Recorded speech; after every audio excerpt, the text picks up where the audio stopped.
Good morning to everyone. Thank you for joining us, and thank you also for those who are joining online. It's a beautiful, very special time of the year, as we approach Diwali and all of the devotion that is awakened during these special times. It's as if there's a wind of grace that comes at the time of these holy occasions.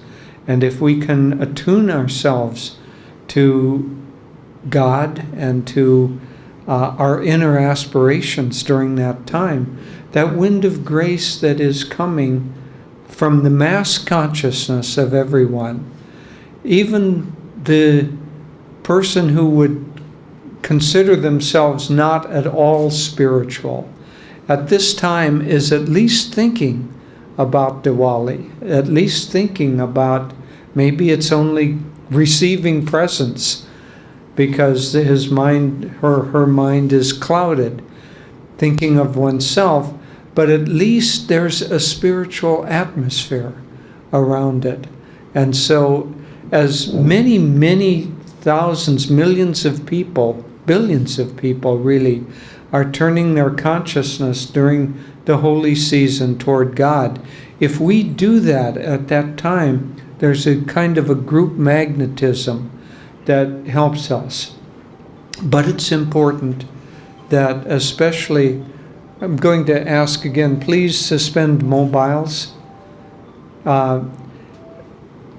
It's important, especially during this time, that those of us who are consciously and sincerely seeking God, that we really do concentrate our energies at this time in that spiritual search, because it's easy to get caught up in the outer busyness of the holidays. We were driving yesterday from Gurgaon to Delhi, and it was, if any of you were out driving yesterday, you know what I'm speaking about. It took us about twice as long to get from one place to the other because everybody is out shopping and running around and making visits and so on. It's very easy to get caught up in the busyness, even of something that's supposed to be holy. And so at this time, for those of us who are seeking inwardly, it's very important that we set aside some time, and the more the better, for our spiritual search, for our meditations, and also for blessings, for sending the energy that has been awakened in a devotional way and in an uplifted way, to share that with others and to send that to others, because our consciousness being aligned with the deeper aspect of this holy time will help, especially those around us that we come in contact with, will help them to also tune in more deeply. Devi and I visited, about 3 weeks ago, we visited our center in the work that we have in Brindaban. And it's a very, very beautiful work. If those of you who don't know about it, they just yesterday released the website. And so I would urge you to go to yoganandatrust.org, yoganandatrust.org, and that will show you this beautiful work. But we're helping many, many thousands of widows every day with food and medical services. But more than that, we're giving them love and dignity. We're trying to act on behalf of Master and on behalf of Babaji, who was Krishna, remember? So we're trying to act on their behalf to bring love and dignity and true caring to people who have been abandoned. But I don't want to go into that very much. I just want to relate a story that it's very nice that now we're getting some of these wonderful books by Swamiji and Master translated and printed in various languages. So when Devi and I were there about 3 weeks ago, we were visiting one of our care homes. We have about 280 widow mothers who now live with us in various care homes. And there was a widow mother with a walker, and she had a copy of the Essence of the Bhagavad Gita by Swamiji in Hindi, and she was reading that. And she said, "I have a question though," and which was all through a translator. But she said, "Why did Krishna tell Arjuna that he had to fight in a war? That doesn't seem right. Why did he have to fight? And why is it? Here we have this beautiful Diwali festival that is about light, but it's also about warfare. Why did Rama have to fight against Ravana? Why did the Pandavas have to fight against the Kauravas? Why is it that there seems, in something that should be bringing us peace and harmony, why is there so much imagery of war? Is it only because in the past there were a lot of wars and it's historical? Well, in part, that's true. As Master explained in the Bhagavad Gita, what Ved Vyas did was he took the historical facts of a war that took place at that time, but he wove into it a spiritual analogy, because what the battle is really about, why does Krishna tell Arjuna he has to fight? Why does Rama demonstrate that we have to go and fight when something beautiful and precious representing purity is taken from us by the negative forces in the world?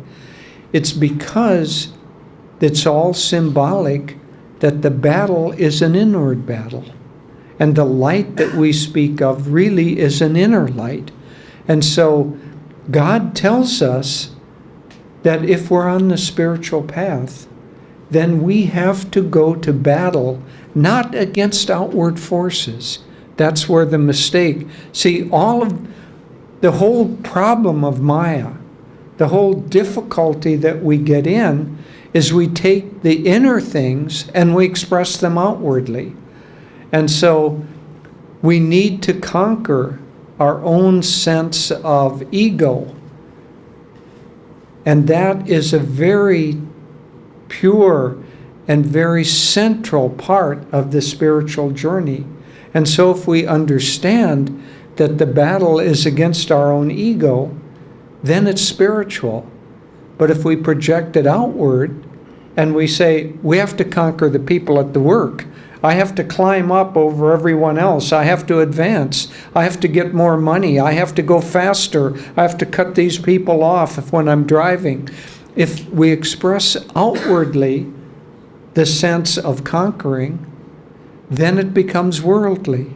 That is what we meant about planting more seeds of karma, because if we've done that in the past, then that tendency is going to come up, and if the right circumstances arise, then we're going to plant more seeds. The real seeds that we're planting are to take the inner search, the inner battle, and express it outwardly. So the battle against our own self, our own ego, gets expressed as battle against others. Ultimately, at the highest level, there are no others. Everybody that you are upset with, everybody that you have difficulty with, is ultimately an expression of your own self. That's why you have difficulty with them. As Swami Kriyananda said to us, if you have just finished smoking, you've had a long habit of smoking, finally you've been able to overcome that habit. When you see somebody smoking, you're upset with that person, aren't you? You're a little angry with them. About 15 years later, you've stopped smoking, you don't have any residual tendency. You can see somebody smoke, you know that it's incorrect, you know that it's wrong, but it doesn't make you angry. And so because you're still trying to overcome that within yourself, when you see somebody acting in a way that you don't want to act, you get upset, you get mad at them. And so that's one of the darknesses that we're trying to overcome within ourselves, is the tendency to be upset with somebody else and then to battle against them. And so it happens, there are many, many ways that this can happen. It can happen at work when we're trying to overcome some obstacle and we're angry all the time and we're pushing, and it creates a lot of disharmony. Very often it can happen within a family where somebody does something and we're upset with that person and then we reject them. I once read of a story of a family where there were two brothers, and one of them had done something that upset the other brother. And so the one brother that was upset said, "I'm not going to talk with you again." And that mood lasted for about a week. But because he had said that, he didn't want to call his brother.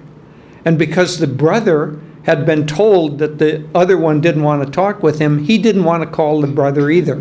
So after a week, they were ready to be friends again. But this went on for years and years and years. And finally, it was about 15 years later when someone said, "You know, could whoever's phone is going off do something about it?" So somebody mentioned that your brother really would like to speak with you. "Oh no, he's still mad at me." No, he was done being mad at you 15 years ago. He wants to talk. And so they got together and they made peace and they made up again. So these little things, see, these are the battles that we have within ourselves. These are the difficulties for which we have to bring light into us. What it really takes to, this morning we lit the light and we had the help of camphor, which is another spiritual analogy. If we want to see light at the forehead in the spiritual eye, we have to have something that helps us get that fire started. And that something is devotion, or it's our spiritual practices. For us, it might be Hong Sa, or it might be Kriya, or one of the spiritual practices. But we have to have something that really what's happening when you have fire, you're increasing the heat, and that produces light. We have to increase not the physical heat, but we have to increase the rate of vibration of our consciousness. And as we increase the rate of vibration of our consciousness, then light begins to appear inside. And so what we want to do is we want to undertake the spiritual practices, which to a certain extent is what Krishna and the Ramayana were about. The spiritual practices are the way that we battle against the darkness or the dark tendencies within ourselves. And so we want to begin to fight that battle.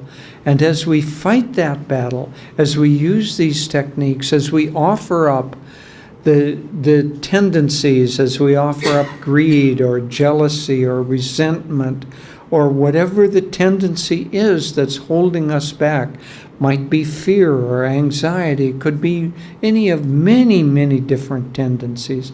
As we offer those up more and more willingly, then they become fuel for the fire, that they become something that makes the consciousness brighter and brighter. I had the great blessing to have the chance to meet with Ananda Ma. And we brought a lot of beads and medallions and different things from people from Ananda. And we offered those to her and asked her, will you bless them? And she said, why do you want this body to bless them? Can't you see that God's blessings are always shining down? And we said, yes, Ma, we see that, but could you still bless them? And she kind of laughed and did a little blessing for them. But she used the analogy, and also Swamiji often used the analogy, that God's blessings are like light shining on a building. It's always shining there.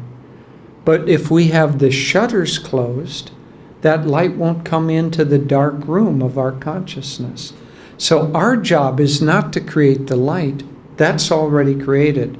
Our job is to open the shutters. And then the light will come in automatically in and of itself.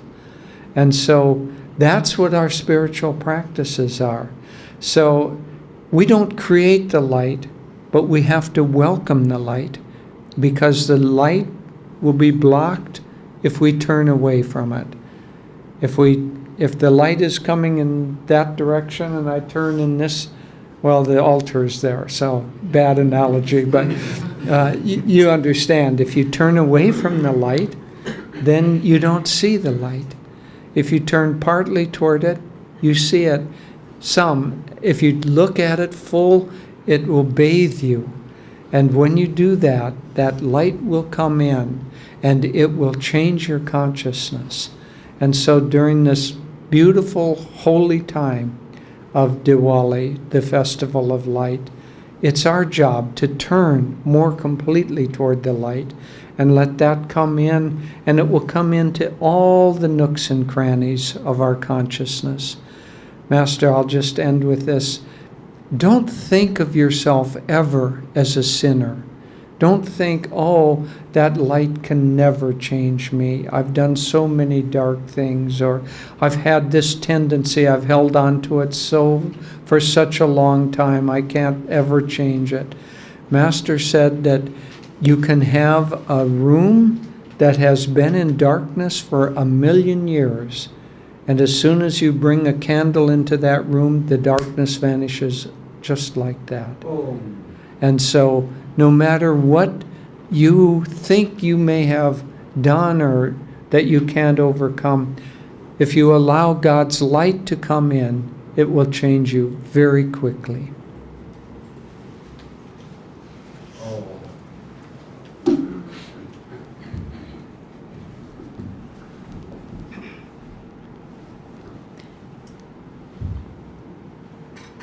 Good morning again. Before we came into the satsang room, we were having a little tea in the smaller room. And there's a beautiful picture of Swami Kriyananda, who was our teacher for 45 years plus. And we were just remembering when that picture was taken. Jyotish took it. And it was right when Ananda Swami first came to India in the fall of 2003.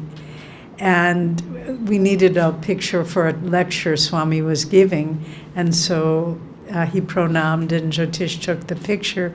But we were speaking as we looked at that picture how happy Swamiji looked, because it had been his lifelong dream to come to India, to bring Master's teachings back here. And finally, at that point in his life, he was in his mid-70s, not in good health, but he was able to come and establish Ananda Sangha here in India. And then yesterday in Gurgaon, we had a beautiful ceremony for a certificate ceremony for all the people who have completed the meditation teacher training course, both beginning and advanced, and everyone was given a certificate. And there were maybe about 30 people, both from Gurgaon and Noida. Many here from Noida came. And it was so touching to us because we knew that this was really the true fulfillment of Swami's dream, was to have all of you take up Master's teachings and begin sharing them with others. But we were reminded of when the mobiles were going off, it reminded me, and I hope no one feels bad about that, it happens. We all forget to turn them off. But we were reminded of one of Swami's first talks when he was up there, and it was a big group of people. He was giving a lecture, and a mobile went off. He kept talking, and then he said, would you please turn that mobile off? And it kept ringing and ringing, and he stopped and he said, I've asked you twice now, can't you please turn that mobile off? Kept ringing and ringing, and then finally Swamiji stopped, and he realized it was his mobile in his pocket. And someone luckily just got a picture of him. He was laughing so hard, and he reached in, and it was a call from America. They didn't know the time difference. Anyway, I think he was doing that to help us never be critical of anybody whose mobile goes off. But to being Diwali, we want to talk about, and our theme for today is the inner light. There are, one might say, two kinds of light that we're familiar with. The first is the light of the world, the light of the sun, the light of electricity. But this light comes and goes, doesn't it? The sun shines in the day, but then it goes below the horizon. That light is gone. We turn on the light, but maybe the power goes off, and that light is gone. And so we can't, the light of the world is not something we can depend on, is it? We can go through a time of happiness in our own life. Swami tells the story, we were talking about it in the car yesterday with Vippa, where he was doing a tour across America, and he just got, some devotees got together and bought him a nice motorhome. And he was enjoying it so much, but then he realized, this is outward happiness. Something is going to happen the other way. And just then someone was parking the car and didn't do it properly, and it threw Swami backward. Swami was standing up, and he fell back and he broke his finger. And he said he started laughing so hard because he realized this is the two scales of duality, the light and the dark, the happiness and outward things, which are always balanced by some disappointment, some little setback. And once we begin to accept this, then we begin the spiritual life, because we realize everything I was chasing after, in the end, there's always a counter effect. It never is stable for us. It doesn't bring me the happiness I was looking for. Then we begin asking, well, what is eternal? What is real? What will never shift? What will never disappoint me? And we begin looking for the inner realities. And we begin looking for the inner light.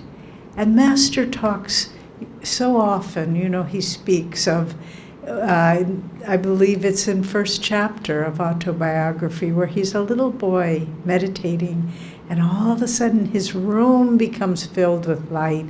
And he says, who are you? And he hears a voice from everywhere saying, I am Ishwara, I am light. And with all the longing of his heart, Master says, I want to be one with you. But then the light fades because it wasn't yet time for Master to dissolve the physical form.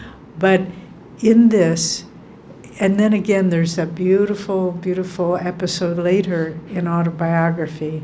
If we only had one book, I think, to take with us through life, all we would need would be Autobiography of a Yogi, because every question on the spiritual path, every problem that humanity faces is answered in that.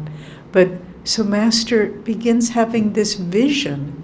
He sees some newsreels. This was during the First World War, before he left for the West. And he sees the terrible battlefields and the suffering. He sees a newsreel at a cinema, and he's so upset in his heart to see all that suffering. And then he's meditating later in his room, and his body, his consciousness is transported to the body of a British ship captain, and the boat that this captain is managing, it's bombed, and the boat begins to sink. And the captain that master was in, his consciousness was in this body now of this British ship captain, and he makes it to the shore. He jumps off the boat, and he says, "Oh, I survived, I survived." And then a bullet hits him in the chest, and he falls down dead. And he says, "Am I alive or am I dead?" And then he comes back to his body as Yogananda, and he's in his room in Calcutta. And he's so confused, and he asks God, "Who am I?" And then immediately he's transported back to the dead body of the ship captain. And he says again, "Lord, am I alive or dead?" And he hears the voice saying, "What does life and death have to do with light? The true light, the inner light." And he realizes, and then he awakens, and he realizes this was a deep blessing that he received, to see that the light and shadow, life and death, it's all part of the duality. It's the superficial light. But underneath all of that is the true light. And whatever trials we have in life, I know this from my own experience. Remember to look through for, no matter what happens, you lose everything you have, your house burns down, your dear ones pass away, you have trouble with the family, whatever it might be, look beneath the outward forms and see God's light there, even in the worst of things. You know, when Swamiji was a young monk, he started out, came to Master, received discipleship, and trained by Yoganandaji. And then some years later, the organization, after Master had passed, he was thrown out. It was very, very painful for him. And after some time, he returned to India, and he was able to have darshan with Ananda Ma. And he said, and she knew what had happened. And all she said was, "Guru's grace, Guru's grace." And he thought, how could this be Guru's grace? But he realized that if that split hadn't happened, he really would have not been able to fulfill his life dharma, start Ananda Sangha, let it bring people everywhere to Master's teachings and to under his grace. So it's so important. Really, all of life's tests are simply for one reason, that we can see the light that shines in the darkness. Behind every trial is God's presence. Behind every sorrow is God's joy. Swami wrote a beautiful song, and part of the lyrics are, "Through all trials I sing thy name. Joy in thee is life's sole aim." And so in this festival of light, let's always remember to look for the light beyond the outward shifting patterns, to see the light in everyone, even the person that has treated you unkindly, has treated you unfairly. See the light in that person. There was a man who was always speaking ill of Swami, and he would whatever Swami did, he would criticize him publicly, criticize him privately. He was always criticizing him. And one day there was a a big gathering, and this man came. And Swami he saw everyone in their highest. And he went right up to this man. And this man was a big man, much taller than Swamiji.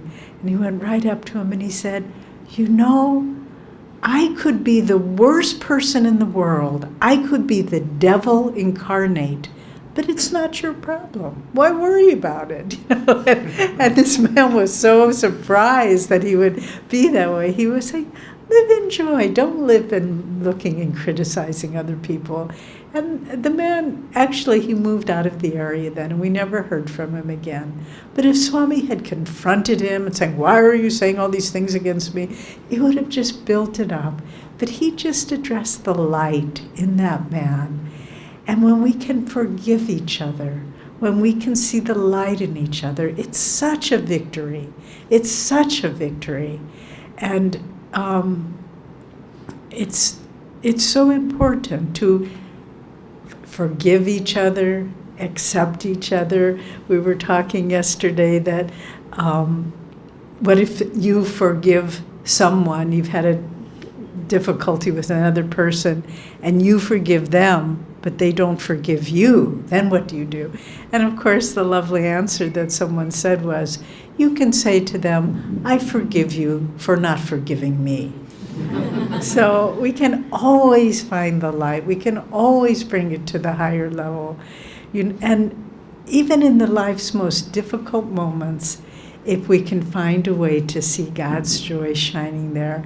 Some of you know the story, but many years ago, 1976, in fact, Ananda was struck by a big forest fire, and the community was burnt to the ground. Nothing was left, just a few little shacks. And the house where Jyotish and I lived that Jyotish had built, was a geodesic dome. It was burnt to the ground. We had nothing left.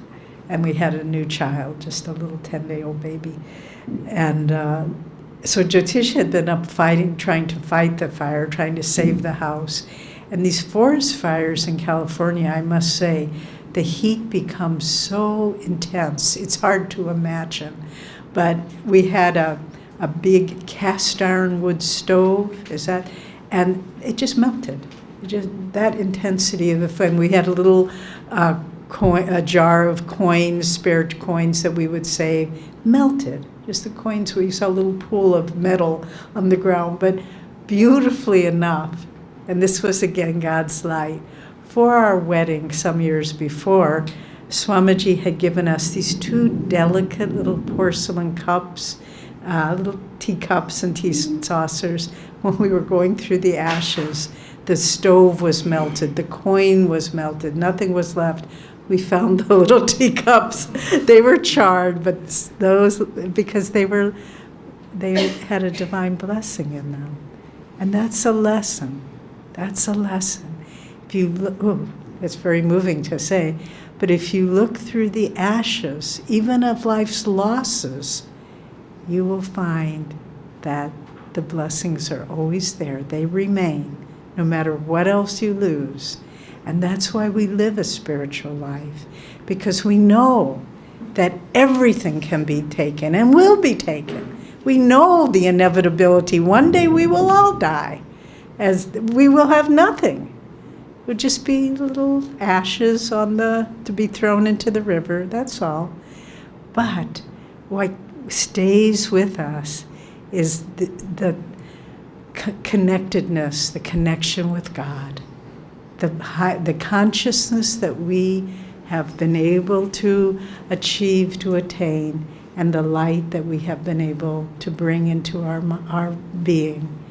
And so in this season of light, in this festival of light, look for the real light.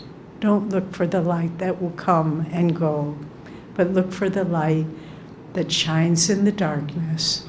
Look for the light that is always there in every test and trial. Look for the light that shines even in the darkest person. That light is still there. We were speaking yesterday. It was very interesting to watch Swamiji, because he would befriend people, strangers, that often were very unusual, difficult people. You think, why is Swami befriending that person? But he was trying to awaken the light in them. He was trying to have at least some touch of light in this person's life, no matter how difficult they were. And once when Swami was in the hospital, he had very bad arthritic hips, and he had a hip replacement surgery, and we were wheeling him in the hospital in a wheelchair before he could come home. And he just wanted to spread light in that hospital. And at the far end of one hall, there was an old man sitting in the hallway that he was alone, and he was strapped into a wheelchair because he couldn't sit up straight. He would just fall over. And he was just, slumped over all by himself. And Swami said, oh, bring me over to him. So we wheeled him over to that man. And Swami you could feel he just was pouring light out. And he just said, good morning, with such energy of his heart and of his consciousness. And it was like the man awoke from a slumber, a dark slumber, and he just sat up and he opened his eyes, kind of blinking. He'd been in the dark for so long, dark of consciousness.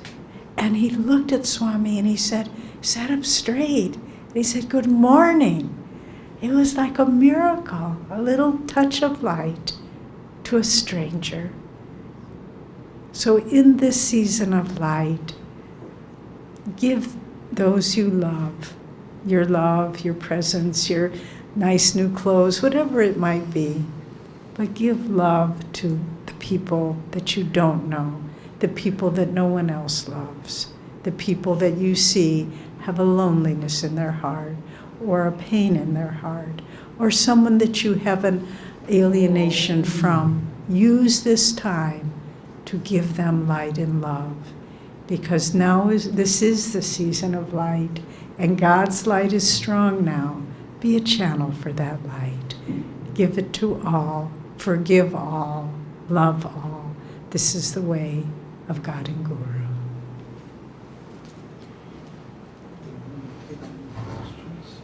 Sure.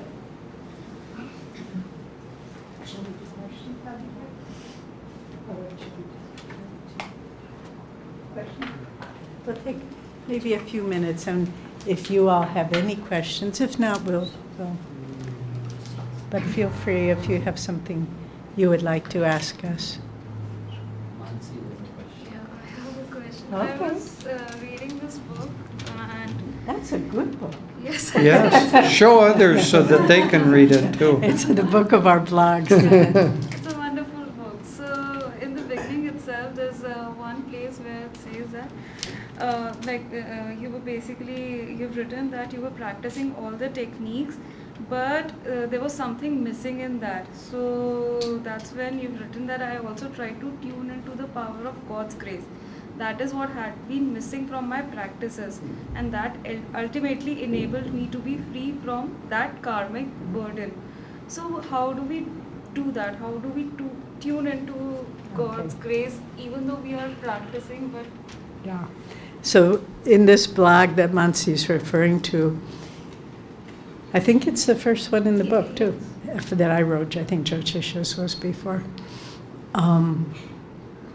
There was a person that I had a lot of difficulty with. I think it was an old karmic situation, and I could feel there wasn't harmony between us, and it caused me a lot of pain. I didn't want it to be that way, but it just was. And so I thought, well, what does my guru say? And so I prayed for this person. I did affirmations. I am free of any disharmony. I meditated and surrounded the person with light. I did everything I could. Nothing changed. And finally I went to, this was many months. To be true, it was many years. But finally I went to Swamiji and I said, Swami, I have tried everything I know, and I want to be free of this. I want to have harmony with this other person. And Swami said, he was so kind always, and he kind of patted me on the head, and he said, it's very good what you're doing, but ultimately, this transformation is a matter of God's grace. And so what he was saying, and this is Mansi's question, what does that mean? And so the missing element was when I was doing the practices, but I was doing them without a sense that I had to change. God, you need to change me. I'll do this and this and this and this, and then you need to change me. But it doesn't work that way. I had to be willing to open my heart and say, even if this person hurts me, even if something bad happens, God, I want to change. And it's mechanical techniques won't do it. And then the transformation began happening. And every time there would be disharmony, I would know, I'm not going to allow that, because His power is what will change me. And if I shut out the feeling that I know is the right attitude, I won't change. And so, in other words, we have to do the work. It's not enough just to do the techniques and say, okay, now it will happen. We have to do the work, and we have to draw that grace and work cooperatively with it. And when we know we have the wrong attitude, then we say, I'm not going to do that. I can feel what you want me to do, and I will do it. And then the change happens. And the change did happen. I don't want to not finish the story. The change did happen. And I can't say that this person and I are best of friends, but the karma's done. It's neutral. It's finished. And that's a great victory. I don't know that I have much to add, so maybe we'll go on to the next question. Why do we shut out the divine grace? Why do We shut out the divine grace. Why do we shut out the divine grace? It's a very good question. The ego has its own momentum, one might say, because if you have had a habit pattern or a tendency for a long time, even though you want to change, you may not be able to change quickly. And so the ego tries to protect itself. The sense of separation tries to protect itself. And this is part of God's drama, part of God's play, that He created Maya to keep things in separation. Master said sometimes he used to argue with Divine Mother or the Heavenly Father, saying, you created me. I didn't get myself into this mess. You put me in this mess. It's up to you to get me out of this. And so, in fact, Master said that God likes it when we talk to Him this way, because it's familiar. It's the way we would talk to our own mother or our own father, And so there's a tendency, of Maya, the great Maya, but we hold on to little parts of that. And as with Devi, this tendency with this person was an old tendency. It may be that it went back many lifetimes where they were made difficulty for each other for many lifetimes. And maybe God withheld her changing until she was able to keep saying, I want to change this situation, I want to, and drive it deep enough into the subconscious so it eradicated all the roots of this karma and it didn't come up again. So why do we resist change? Why do we shut God out? It's partly karma, it's partly that the ego wants to maintain itself, and it's partly that we haven't yet had a deep enough experience. We know that the spiritual path is true, but it's still to to a certain extent, it's affirmation. It isn't experience. Ananda Ma said that once you have the experience, all your doubts vanish.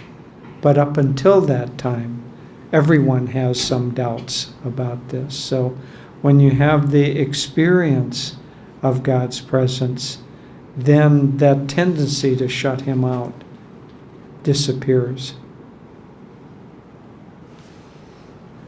I have read somewhere the Swamiji said, mentioned it, that if somebody is pushing you towards negativity, try to keep away that negativity, de-link with that. Mhm. So, but you are saying bring harmony and that. So, how are these two things come Good to? question. Well, I'll start, with this person that Devi was having disharmony with. She did most of the work interiorly. She didn't try to go and have a nice talk with this person because she knew that they would somehow, one or the other of them would say something that would awaken disharmony again. So it was from a distance. But from a distance, she said, she did the interior work. And who knows whether this other person involved was doing that too. Actually, for Devi, it didn't matter so much. It was herself that she was trying to cure of this. So very often, until if the disharmony is strong enough, it's better to stay away from that person. Once you get centered in yourself, then it's better to be with that person, not to confront, but just because it will help change the whole pattern. And I'll say in a broad way that if you're having trouble with somebody, let's say somebody at work, Devi just wrote a blog that came out and she was praying. There was somebody who was doing something that was causing pain to other people. And several different people had written us about this person. And Devi thought, what should I do? She was praying to Master, should I write that person? Should I call them? Should I tell them that they have to change their ways? But then she said, what should I do? Master, is there an action item here? And came back very clearly. Master said, there's no action item, there's only a reaction item. And so as long as you're in a reactive mode, it's better to stay away and keep a little distance. But if you can get yourself centered so that you're not reactive, then coming together can be healing. Yeah, when you say stay away from negative situations, most negative situations are within families itself. Then what do you do? Father and son, mother and daughter, husband and wife. You can't stay away. I can answer. Okay, I'll just say Devi's going to give the long answer, but I'm going to give a short answer first. Stop poking at the situation. Don't you start any of that negativity. But I think the main thing is, because of course this is true, it's, the man or woman at work, at least you can go home at the end of the day. But when it's always in your family, that's when it's difficult. But I think that's why the spiritual life is so important. Because if we can stay centered in our own light, in the life of the wife of Ramakrishna, Sharda Devi, after he passed, she went and lived for some time in her family, in her village. And she took care. She had a niece that she took care of who was mentally insane and difficult and violent. And then there was another family member that was also difficult. But I think she was trying to create a model for us. If you're centered in God, you can deal with even the most difficult people. And so it really comes back to our own ability to remain centered, remain objective, through daily practice of meditation, we find that place within ourself that is not involved, that is detached. The restful, Master called it the watchful state. And so as long as we get caught up into it, it causes us suffering. But if we can, through meditation, develop within ourselves that place where we are, it's hard to describe the word of what it is, but you can say the impersonal place, the watchful place, the detached place, but it's where our soul knows that this world, all the light and shadow, all the dramas, they're not the ultimate reality. Master would take his disciples from time to time to the cinema, and they would be sitting there, and his disciples tell the story that they'd be watching maybe a very engrossing movie, and just when the hero and the villain were just about to come to conflict, and it was the culmination of the whole movie, Master would tap them on the shoulder, and he'd point up to the beam coming from the projection booth, and he would say, just a play of light and shadow. It's all light and shadow. And that's what the great ones are trying to remind us. It's just light and shadow. Look to the source of the light, not to the drama that's being played out in your home or at work. Is it easy? No, it's not easy. But God gave you that test because you have the strength to deal with it. We have to develop that strength now. I'll just add very briefly that why would God put us in a situation where it's painful and disharmonious, but that there's no realistic escape from that? You know, it's not like you can run away from your children, or run away from your husband or wife or father or mother. I mean, you can try that for a little while, but you just carry the problem with you. So why would God put us in a situation that's painful like that, where there's no escape? I think it's because we have to affirm so strongly in ourselves, I do not want to live in disharmony, that it gets down to the root of our subconscious tensions. That's why I felt badly. It was a little too quick of an answer. We have to get to the point where first we don't want to initiate. We're so sick of disharmony that we don't want to initiate it. And then finally we get to the point where we're so sick of it that whether somebody else initiates it or not, we don't want to react inside of ourselves to it. And so remember in Sri Yukteswar's training of Master, he would criticize him for every little thing. He said one time that he was walking and his toe brought up a carpet like that.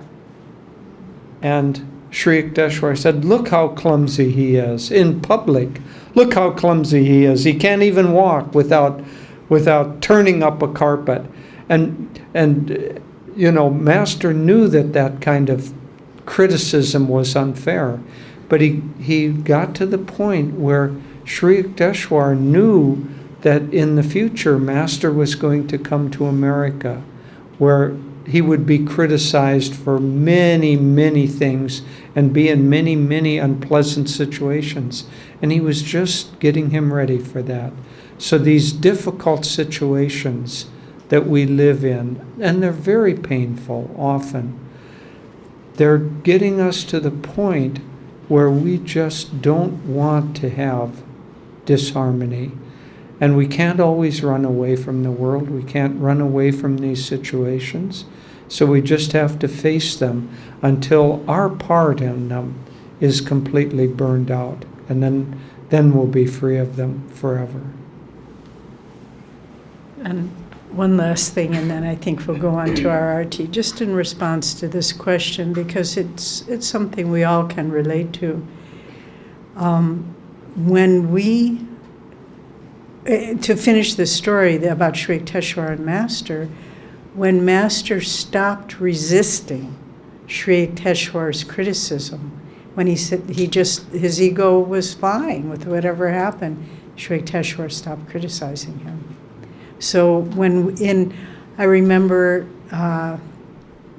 in our own life, we were having a family difficulty, and it was causing me a great deal of worry, concern, anxiety. And then finally I realized I'm losing my peace of mind over this situation. And whatever happens here, I don't want to lose my peace of mind. The karma that is in play here will play itself out. But my peace of mind is something I can control. I can't control the other thing. As soon as I switched my focus and began realizing I can't control what's outside of me, but I can control my own mental state of consciousness, the situation totally changed, and I didn't have to worry him. It righted itself. So we hold in place by our own fears and anxieties these negative situations too. Not always, it's not guaranteed, but it certainly helps. So remember that too. Okay, maybe we will have our arati now, Abhishek is, okay.